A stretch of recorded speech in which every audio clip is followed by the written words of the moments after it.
अंबेडकर। नहीं है सर, मैंने करीब से 6 फीट से गोलियां देखी। मुझे बोलने दीजिए सर, हो सकता है कि कल दिन ना देखूं मैं। अगर मैं यहां पर नहीं बोलूंगा तो कहां बोलूंगा सर? आप मुझे प्लीज बोलने दीजिए सर। मैं आपसे गुजारिश यह करना चाहूंगा कि आप हरिद्वार में, रायपुर में और इलाहाबाद प्रयागराज में मेरे बारे में क्या कहा गया? आपके नाईबी की रिपोर्ट है ना, आप क्यों छुपा रहे उसको?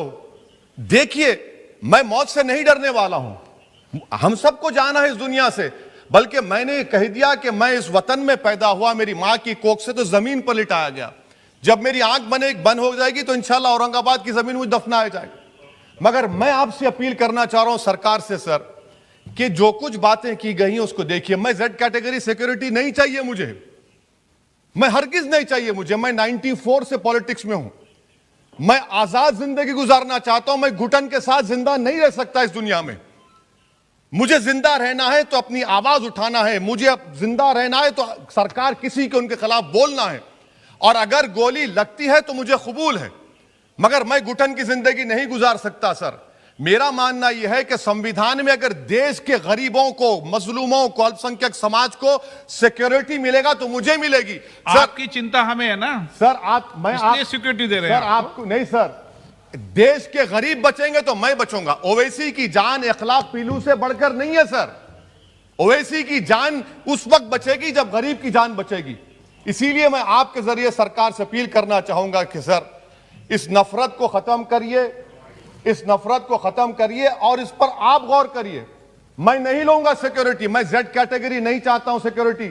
मुझे ए कैटेगरी का शहरी बनाइए आप, मुझे एक कैटेगरी का शहरी बनाइए ताकि मेरी और आपकी जिंदगी बराबर हो। जब देश के प्रधानमंत्री पर सिक्योरिटी ब्रीच हुआ, अपोजिशन की तरफ से मैंने कहा था कि गलत हुआ। सब सेकुलर पार्टी के लोगों ने कहा कि ओवैसी तुम क्यों बोले? मैंने कहा नहीं, देश का प्रधानमंत्री मेरा है, सिक्योरिटी ब्रीच हुई तो एक्शन लेना चाहिए। मगर 4 मर्तबा के एमपी पर कोई 6 फीट के फासले से 4 गोली चलाता है।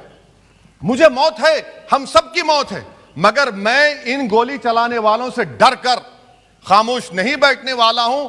और मैं दुआ करता हूं कि उत्तर प्रदेश में पुरअमन पोलिंग होगी इंशाअल्लाह।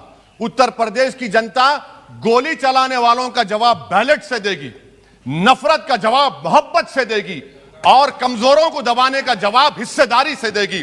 मेरी आपसे गुजारिश है सर कि मुझे जेड कैटेगरी नहीं चाहिए, मैं रिजेक्ट करता हूं। आप इंसाफ करिए सर, उस पर यूएपीए लगाइए। और इनके दिमाग कौन है?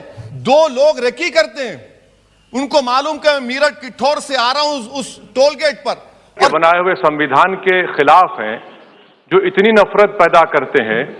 आखिर ये कौन लोग हैं? मैं इसको सियासी गुफ्तगू नहीं करूंगा, ये सबके लिए छोड़ रहा हूं, क्योंकि जहां तक मुझे मालूम कि मैं 2 मर्तबा का विधायक हूं, 4 मर्तबा का सांसद हूं, और अगर इस तरह से अगर राजनीति आगे बढ़ेगी कि टोल गेट पर गाड़ी रुकती है और 4 राउंड गोलियां चलाई जाती हैं, आखिर इन नौजवानों को ये कैसे रेडिकलाइज हुए? और मैं सरकार से पूछना चाहता हूं कि क्या उन्होंने ये रेडिकलाइजेशन सैयद कुतुब की किताब पढ़कर रेडिकलाइज हुए, अब्दुल्ला अजाम की किताब पढ़कर रेडिकलाइज हुए, या अयमन अल ज़ोहरी की किताब पढ़कर रेडिकलाइज हुए? इसीलिए मैंने सरकार से 2015 में कहा था कि इंटरनल सिक्योरिटी डिपार्टमेंट एमएचए में, उसमें तमाम मजाहिब के लोगों का एक काउंटर रेडिकल सेल बनाइए आप।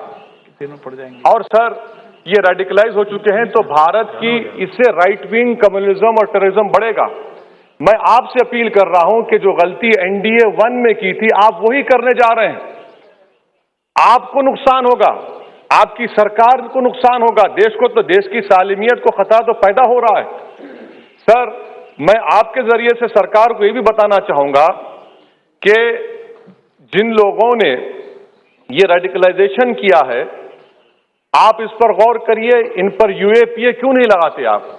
अगर कोई स्पीच देता है, अगर कोई फेसबुक पर किसी क्रिकेट मैच पर किसी टीम की तारीफ करता है तो यूएपीए लगता है। एक सिटिंग